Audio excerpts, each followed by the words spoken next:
أعوذ بالله من الشيطان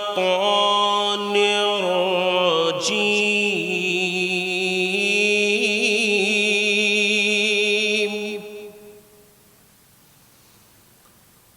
بسم الله الرحمن الرحيم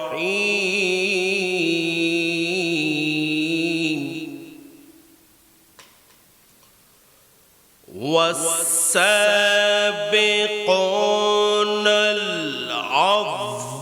الأولون من المهاجرين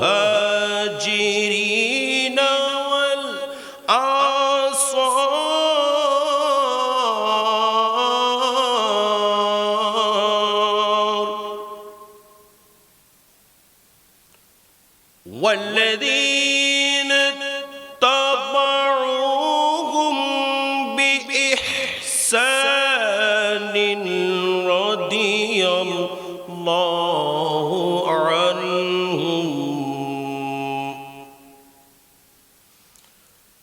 رضي الله عنهم ورضوا عنه وأعد لهم جنات تجري تحتها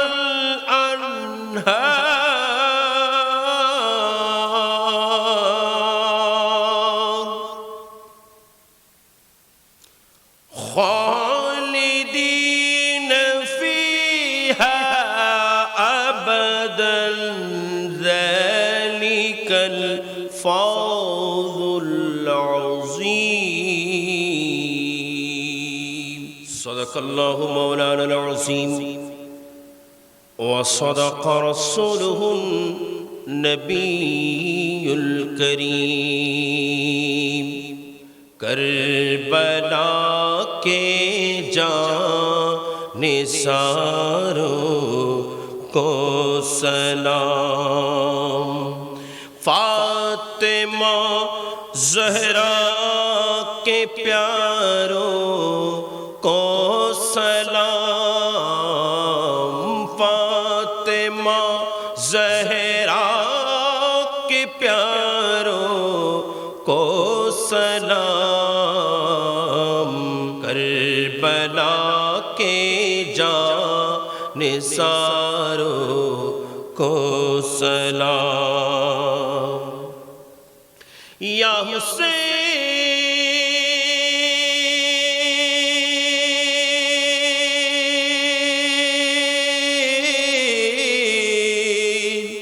یا حسین ابن علی مشکل کشا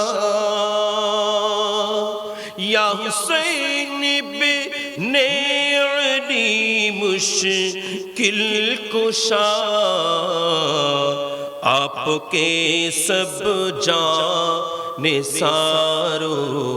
کو سلام آپ کے سب جانثاروں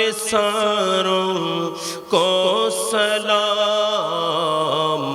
کربلا کے جانثاروں کو سلام جس کسی نے کربلا میں جا دیا ان سبھی ایمان والوں کو سلام ان سبھی ایمان والوں کو سلام فاطمہ زہرا کے پیاروں کو سلام کربلا کے جانثاروں کو سلام شیخ المشائخ سند العارفین شمس العارفین হুজুর কিবলা আল্লামা কাদেরী রহমতুল্লাহ আলাইহি প্রতিষ্ঠিত আঞ্জুমানে কাদেরিয়া চিশতিয়া জিজিয়া 1 মিরপুর বাংলাদেশের ব্যবস্থাপনায় আয়োজিত শানে আহলে বাইত রাসূল ও শানে সাহাবায়ে রাসূল সাল্লাল্লাহু আলাইহি ওয়াসাল্লাম সম্মেলনের সম্মানিত সভাপতি মহোদয়, সিফাতুল গৌসিয়া আজিজিয়া শাহী দরবার শরীফের সম্মানিত পীর সাহেব কিবলা, পীরে তরিকত মুর্শিদে বরহক হযরতুল হাস আল্লামা অধ্যক্ষ আবুল ফসিহ মুহাম্মদ আলাউদ্দিন সাহেব কিবলা মুদ্দাজিল্লাহুল আলী, উপস্থিত মুহিব্বান রাসূল আশিকানে শফিউল মুজনিবিন, বিল খুসুস যারা অনলাইনের মাধ্যমে আমাদেরকে দেখতে পাচ্ছেন, নাজিরিন নাজিরাত, সামিঈন সামিআত, উলামায়ে আহলে সুন্নাত, মুরব্বিয়ানে ইজাম রহমানি ওয়া রাহিমাকুমুল্লাহ তাআলা। আসসালামু আলাইকুম ওয়া রাহমাতুল্লাহি ওয়া বারাকাতুহু। সর্বপ্রথম যদি আমরা একটু খেয়াল করি, শাহাদাতে কারবালার স্মরণে মাহফিল মুহররম মাসে, এটা লিখলেই হয়ে যেত। পীর সাহেব কিবলা এখানে সাহাবায়ে রাসূলের নাম উচ্চারণ করে এখানে যুক্ত করে দিয়েছে। আচ্ছা, এটার কারণ কি? এটার কারণ হলো, আমরা যখন আহলে বাইত রাসূলের প্রেমের কথা বলবো, আহলে বাইত রাসূলের আলোচনার মধ্যে বসবো, তখন যেন আহলে বাইত রাসূলের আলোচনা করতে করতে আমাদের ভেতরে যেন শিয়া ঢুকে যেতে না পারে, আমাদের ভেতরে যেন শিয়া প্রবেশ করতে না পারে। শিয়াকে তাড়ানোর জন্য, শিয়াইজমকে দূরে রাখার জন্য এখানে সাহাবায়ে রাসূল যারা আসহাবে রাসূলুল্লাহ সাল্লাল্লাহু আলাইহি ওয়াসাল্লামকে যুক্ত করা হয়েছে। মাওলায়ে কায়নাত আলীউল মুর্তজা রাদিয়াল্লাহু তাআলা ওনাকে মহব্বত করতে গিয়ে, ওনাকে ভালোবাসতে গিয়ে শিয়া সম্প্রদায় যারা, এরা এমন ভাবে মানুষকে ঘায়েল করছেন, এমন ভাবে মানুষকে বুঝাচ্ছেন যে আমার রাসূলের পরে খেলাফতের হকদার ছিল মাওলা আলী। নাউজুবিল্লাহ। মাওলা আলী হকদার ছিল, সিদ্দিক আকবর এবং ফারুক আজম ইনারা ওনার কাছ থেকে এগুলো কেড়ে নিয়েছেন, অধিকার কেড়ে নিয়েছেন। ইন্তিকালের আগে আগে আমার রাসূল যখন অসুস্থ হয়ে গেলেন, আমার রাসূল মা আয়েশা সিদ্দিকা রাদিয়াল্লাহু তাআলা আনহাকে ডাক দিলেন, এ আয়েশা, আবু বকর সিদ্দিককে বলো নামাজ পড়ায়া দিতে। মা আয়েশা সিদ্দিকা রাদিয়াল্লাহু তাআলা আনহা বলেন, ইয়া রাসূলুল্লাহ, আপনি অন্য কাউকে বলুন, আমার বাবার অন্তর একেবারে নরম, আমার বাবা আপনার রাসূলের বিয়োগ সহ্য করতে পারবে না। ইয়া রাসূলুল্লাহ, আপনি অন্য কাউকে বলুন। কিন্তু আমার রাসূল বলেন, না না, আয়েশা আবু বকর সিদ্দিককে বলো নামাজ পড়ায়া দিতে। এভাবে করে তিনবার বলার পরে আমার কমলিওয়ালা নবী ডাক দিয়ে বলেন, আয়েশা, তোমরা মেয়েরা বেশি কথা বলো, তোমরা মহিলারা বেশি কথা বলো, আমি বলছি আবু বকরকে নামাজ পড়ায়া দিতে। তুমি বলো আবু বকর যেন আমার মুসাল্লায় দাঁড়িয়ে আমার উম্মতদেরকে নিয়ে, আমার সাহাবীদেরকে নিয়ে নামাজ পড়ায়া দেয়। এটার মাধ্যমে প্রমাণ করে দিলেন আবু বকর সিদ্দিক রাদিয়াল্লাহু তাআলা কে আমার রাসূলের পরে ওই মুসাল্লার জন্য নির্ধারণ করেছেন।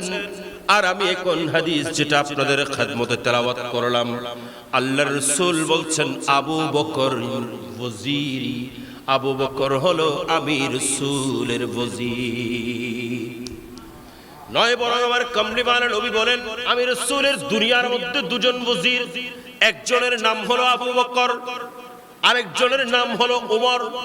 আমি রাসূলের আসমানের মধ্যে দুজন ওয়াজির, একজনের নাম হলো জিবরিল, আরেকজনের নাম হলো মিকাইল।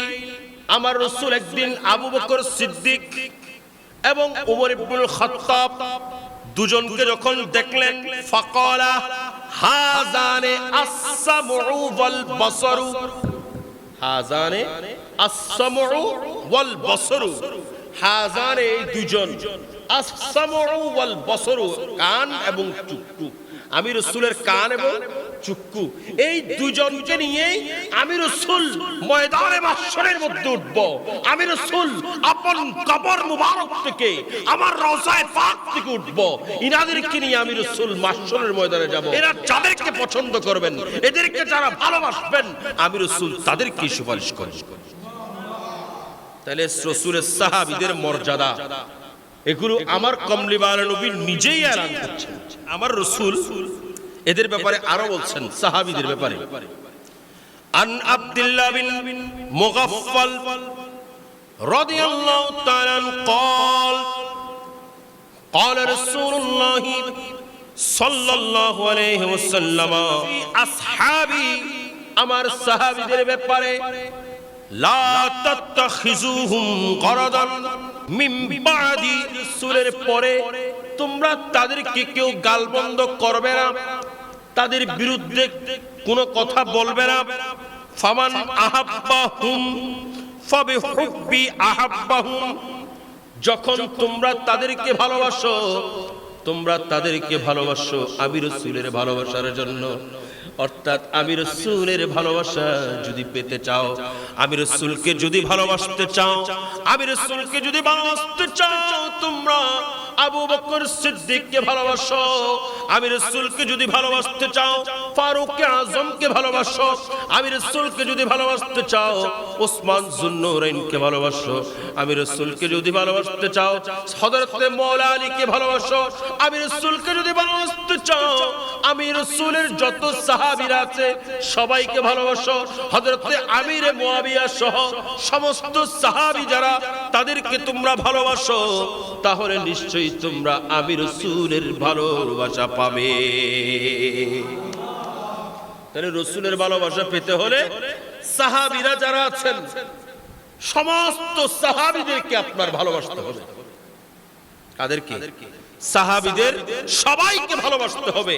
আপনি যদি সাহাবী রাসূল যারা, তাদেরকে যদি পরিপূর্ণ ভালোবাসতে না পেরেছেন, তাহলে আপনি পরিপূর্ণ সুন্নি হতে পারেন। আপনি রাসূলকে ভালোবাসেন? কি বলবেন সবাই? অবশ্যই আমরা রাসূলকে ভালোবাসি, ঠিক না বেটি? আমরা রাসূলকে ভালোবাসতে চাই কিনা? রাসূলকে ভালোবাসতে চাই কিনা?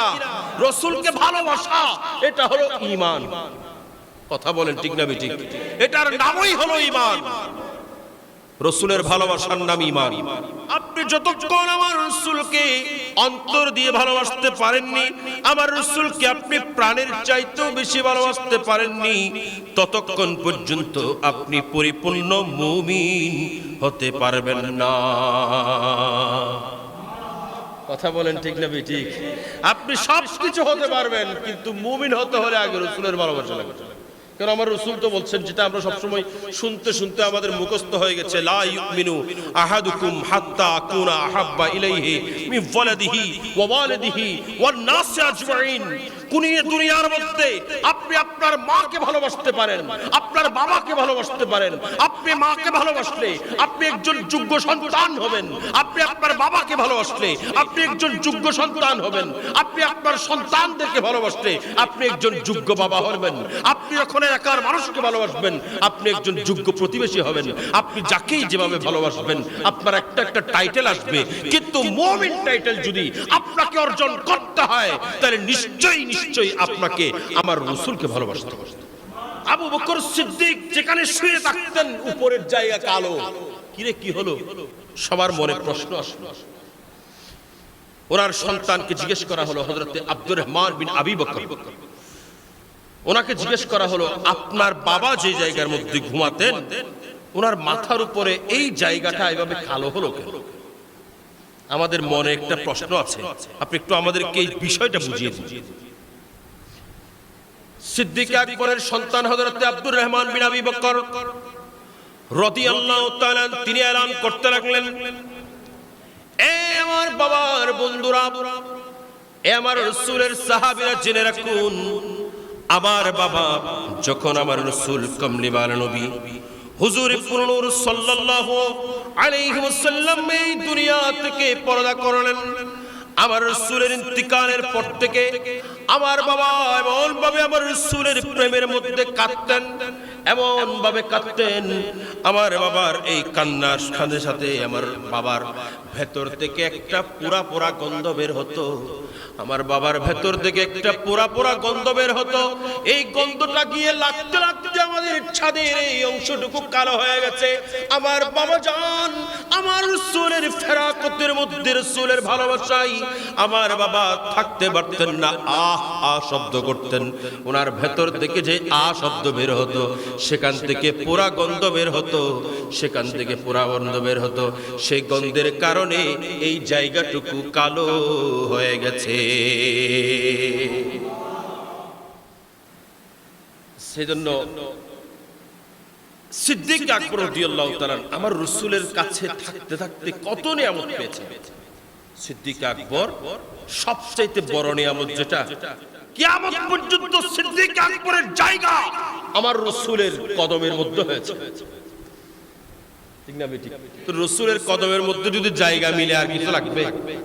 আমরা বলি না, তেরে কদমোं में आना मेरा काम था, मेरे किस्मत जगाना तेरा काम है, मेरी आँखों को है दीद की आरज़ू, मेरे आँखों को है दीद की आरज़ू, रुख से पर्दा हटाना तेरा काम है। तेरे चौखटे कहाँ और कहाँ ये जबी, तेरे चौखटे कहाँ और कहाँ ये जबी, तेरे पैसे करमों की तो हद ही नहीं, जिनको दुनिया में ना, जिनको दुनिया में ना, जिनको दुनिया में ना कोई अपना कहे, उनको अपना बनाना तेरा काम है, तेरे कदमों में आना मेरा काम था, मेरे किस्मत जगाना तेरा काम है। সিদ্দিক আকবরকে ছেড়ে আপনি যখনই আমার রাসূলের দরবারে যান, সিদ্দিক আকবরকে ছাড়া আমার রাসূলকে সালাম দেওয়ার কোনো সুযোগ, আমার রাসূলকে সালাম দেওয়ার কোনো সুযোগ। এই 1400 বছর পরে এসে কেউ যদি সিদ্দিক আকবর, ফারুক আজম ইনাদের বিরুদ্ধে কথা বলে, ইনারা নাহক ছিলেন বলেন, আরে ভাই, কেউ যদি সিদ্দিক আকবর, ফারুক আজমের বিরুদ্ধে কথা বলে, তাকে এক নম্বরে জানতে হবে সিদ্দিক আকবর আর ফারুক আজম ইনারা শিখেছেন তো কমলিওয়ালা নবীর ইউনিভার্সিটি থেকে শিখেছেন। কথা বলেন ঠিক কিনা? সিদ্দিক আকবরের শিক্ষক কে? আমার রাসূল। তখন কি ইউনিভার্সিটি ছিল? তখন কি শিক্ষার জন্য ইউনিভার্সিটি ছিল? ছিল না তো। কলেজ ছিল না, হাই স্কুল না, প্রাইমারি স্কুল না, মক্তব না, মাদ্রাসা না, জামিয়া না, তাহলে ছিল কি? তখন তাদের ইউনিভার্সিটি ছিল আমার কমলিওয়ালা নবী। একটু বড় করে বলেন না। আমার রাসূলকে শিখিয়েছেন আমার আল্লাহ, আর আমার রাসূল শিখিয়েছেন এই আসহাবে রাসূলদেরকে। আসহাবে রাসূল শিখেছেন আমার রাসূল থেকে, আর আমার রাসূল শিখেছেন আমার আল্লাহ থেকে। ঠিক না ঠিক? তাইলে এখানে দুনিয়ার কোন ইউনিভার্সিটি থেকে পড়ে যদি আপনি বলেন সিদ্দিক আকবর, ফারুক আজম ইনারা হকের উপর ছিলেন না, তাইলে বুঝতে হবে আপনি মাথা নষ্ট হয়ে গেছে, আপনি নিজেই বুঝেন না, আপনি একজন মূর্খ। ঠিক না ঠিক? সিদ্দিক আকবরের ব্যাপারে, ফারুক আজমের ব্যাপারে নয়, বরং সমস্ত সাহাবীদের ব্যাপারে। যে আপনাদেরকে এখন আমি হাদিসে পাক শোনালাম, আমার কামলিওয়ালা নবী হুজুর পুরনূর শাফিঈ ইয়াউমিন নুশুর সাল্লাল্লাহু আলাইহি ওয়া আলিহি ওয়াসাল্লাম এলান করতে লাগলেন, তোমরা যদি আমার সাহাবীদেরকে ভালোবাসো, আমার সাহাবীদেরকে যখন তোমরা ভালোবাসবে, তাহলে কেন ভালোবাসবে? নিশ্চয়ই আমি রাসূলের জন্য ভালোবাসবো। আমি রাসূলকে ভালোবাসতে হলে আমার সাহাবীদেরকে ভালোবাসতে হবে। আমি রাসূলকে ভালোবাসতে হলে আবু বকর সিদ্দিককে ভালোবাসতে হবে। আমি রাসূলকে ভালোবাসতে হলে ওমর ইবনুল খাত্তাবকে ভালোবাসতে হবে। আমি রাসূলকে ভালোবাসতে হলে ওসমান যুন্নুরাইনকে ভালোবাসতে হবে। আমি রাসূলকে ভালোবাসতে হলে মাওলা আলীকে ভালোবাসতে হবে। আমি রাসূলকে ভালোবাসতে হলে আবু হুরায়রাকে ভালোবাসতে হবে। আমি রাসূলকে ভালোবাসতে হলে আমির মুআবিয়াকে ভালোবাসতে হবে। আমি রাসূলকে ভালোবাসতে হলে আনাস বিন মালিককে ভালোবাসতে হবে। আমি রাসূলকে ভালোবাসতে হলে আমার যত সাহাবীরা আছেন প্রত্যেক সাহাবীদেরকে তোমাদের ভালোবাসতে হবে। কারণ রাসূলকে ভালোবাসা এটা প্রত্যেক কিছুর একটা শর্ত আছে, ঠিক না বেঠিক? প্রত্যেক কিছুর একটা শর্ত আছে। যেমন আপনি কোন প্রাইম মিনিস্টারের কাছে গেছেন, প্রাইম মিনিস্টারের কাছে কি ডাইরেক্ট যাওয়া যায়? কি করতে হয়? সচিবের কাছে যেতে হয়। কথা বলেন, সচিবের কাছে যাওয়া ছাড়া প্রাইম মিনিস্টারের কাছে যাওয়া চলে না। পীর সাহেব হুজুরের কাছে যাবেন, ডাইরেক্ট যেতে পারবেন? খাদেম আছেন, খাদেমের সঙ্গে দেখা করবেন, খাদেম আপনাকে হুজুরের সঙ্গে সাক্ষাৎ করায় দেবে, ঠিক না? ঠিক বলেন। যেখানে দুনিয়াবি ক্ষেত্রে অবস্থা, আমাদের মহলের মধ্যে অবস্থা, একজন প্রাইম মিনিস্টারের কাছে অবস্থা, একজন পীর কামেলের কাছে অবস্থা, তাইলে যেখানে আমার রাসূলের দরবার, রাসূলের দরবারটা কেমন? ये दरबारे मोहम्मद है यहाँ, अपनों का क्या कहना, अरे ओ ना समझ कुर्बान हो जा उनके रोज़े पर, यहाँ से हाथ खाली गैर भी जाया नहीं करते, हकीकत में वो लुत्फ़े जिंदगी पाया नहीं करते, जो यादे मुस्तफा से दिल को बहलाया नहीं करते। সুবহানাল্লাহ। তাহলে রাসূলের প্রেম, রাসূলের দরবার এগুলো সাধারণ না। রাসূলের প্রেম, রাসূলের দরবার কোনোটাই সাধারণ না। আপনাকে যদি যেতে হয় তাহলে মাধ্যম লাগবে, ঠিক না বেঠিক? তো মাধ্যম কে? আমার রাসূল বলছেন এই দুজন হলো আমার ওসির, এই দুজন হলো আমার সচিব, এই দুজন হলো আমার সঙ্গে দেখা করার মাধ্যম। আমি রাসূলের সঙ্গে যদি দেখা করতে হয় আবু বকরের কাছে যেতে হবে, আমি রাসূলের সঙ্গে যদি দেখা করতে হয় ওমর ইবনুল খাত্তাবের কাছে যেতে হবে, আমি রাসূলের কাছে যদি তুমি সাক্ষী পেতে চাও, আমি রাসূল যদি তোমার পক্ষে সুপারিশ করি সেটা কামনা করো, তাহলে নিশ্চয়ই তোমাকে আবু বকর এবং ওমরকে ধরতে হবে। তাদের মাধ্যমেই আমি রাসূল তোমাদের পক্ষে সুপারিশ করব। কথা বলেন ঠিক কিনা? এই শিয়ারা যারা আছেন এরা হযরত আলীকে ভালোবাসেন। কাকে ভালোবাসেন? হযরত আলীকে ভালোবাসেন, খাতুনে জান্নাতকে ভালোবাসেন, ইমাম হাসান এবং হুসাইনকে ভালোবাসেন, ঠিক না বেঠিক?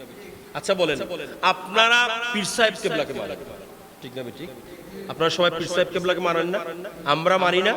আমরা সবাই পীর সাহেব কিবলাকে মানি। তখন পীর সাহেব কিবলা যদি কোনো একটা কথা আমাদেরকে বলেন, পীর সাহেব কিবলার কথাটা আমাদের জন্য অমূল্যবানই হবে। কথা বলেন, এটা আমাদের জন্য অমূল্যবান, এটা আমাদেরকে অবশ্যই ধারণ করতে হবে, মানতে হবে। এখন পুরো মুরিদ যদি পীর সাহেব কিবলা যা বলেছেন তার বিপরীতে চলেন, পীর সাহেব কিবলা যা বলেছেন তার বিপরীতে চলেন, তাইলে কি তিনি সত্যের উপর আছেন, হকের উপর আছেন, সিরাতুল মুস্তাকিমের মধ্যে আছেন?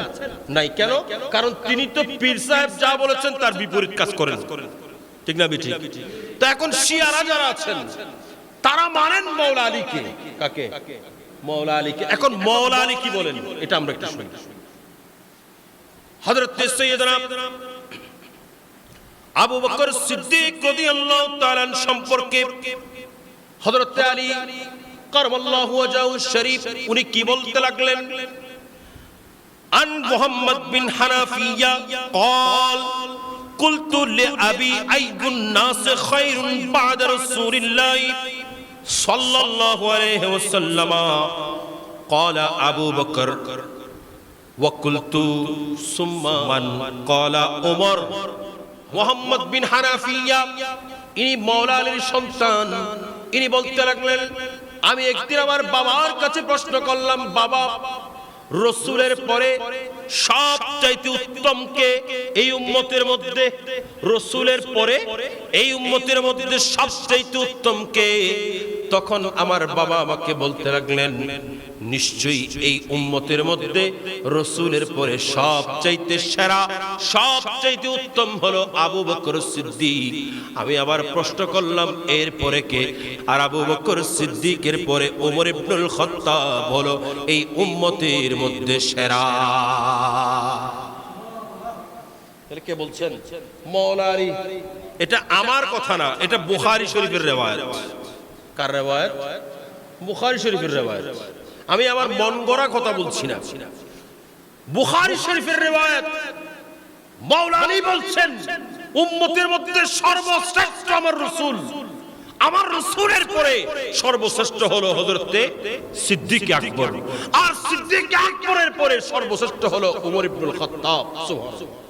মুসনাদে আহমদ শরীফের বর্ণনা, হযরত সাইয়েদনা আব্দুল্লাহ ইবনে আব্বাস রাদিয়াল্লাহু তাআলা উনি বর্ণনা করতে লাগলেন হযরত সাইয়েদনা ওমর ইবনুল খাত্তাব যখন ইন্তিকাল করলেন, উনি ইন্তিকাল করার পরে ওনাকে যখন খাটিয়ার মধ্যে শোয়ানো হলো, ওনাকে যখন খাটিয়ার মধ্যে শোয়ানো হলো, সকলে একত্রিত হয়ে ওনার জন্য দোয়া করছেন।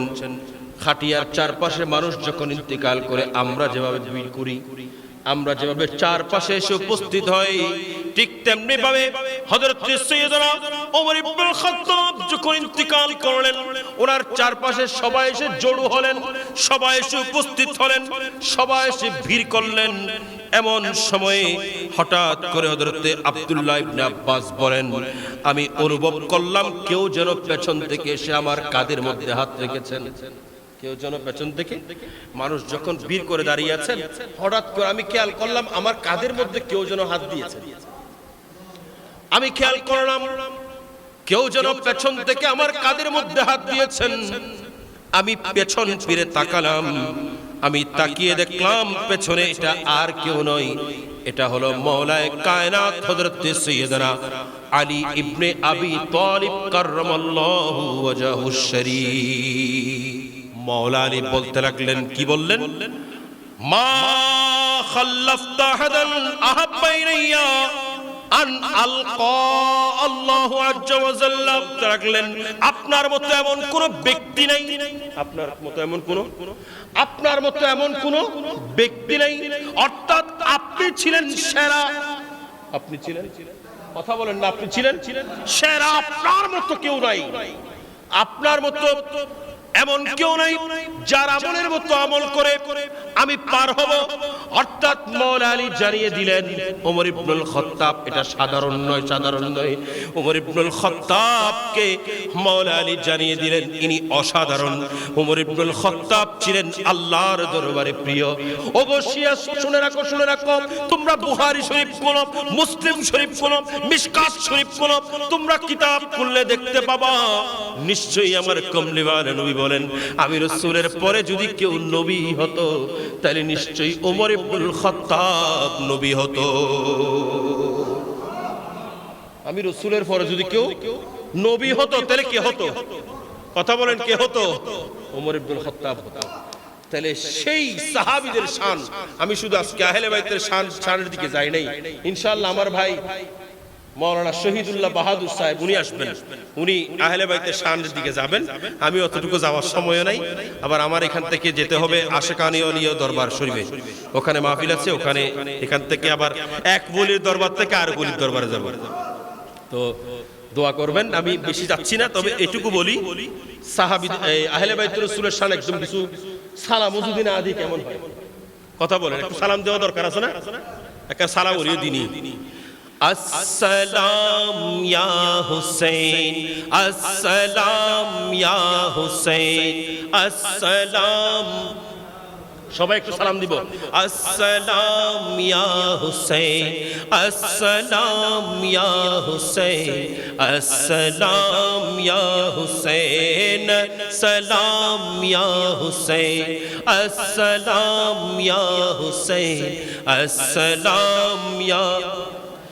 जिनका झोला फरिश्ते झुलाते रहे, लोरिया पढ़ के क्लोरी सुलाते रहे, लोरिया पढ़ के नूरी सुलाते रहे, जिन पे साफा के खंजर चलाते रहे, जिन पे साफा के खंजर चलाते रहे, जिनको कांधों पे आका बिठाते रहे, उस हुसैन इब्ने हैदर पे लाखों सलाम, सलाम या हुसैन, अस्सलाम या हुसैन, सलाम या हुसैन, अस्सलाम या हुसैन, सलाम या हुसैन,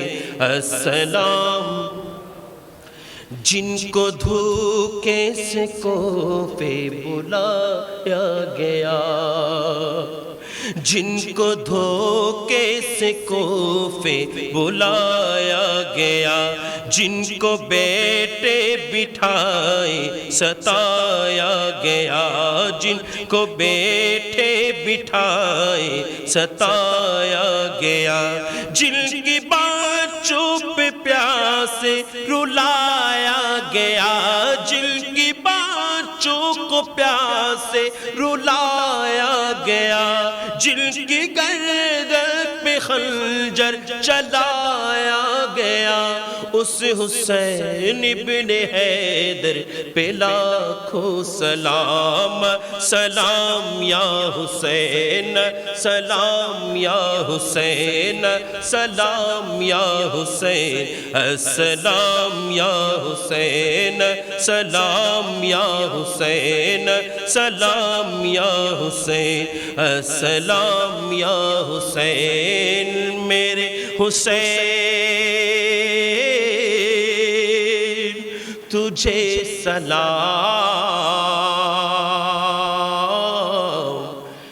मेरे हुसैन तुझे सलाम। अस्सलामु अलैकुम व रहमतुल्लाहि व बरकातुहू।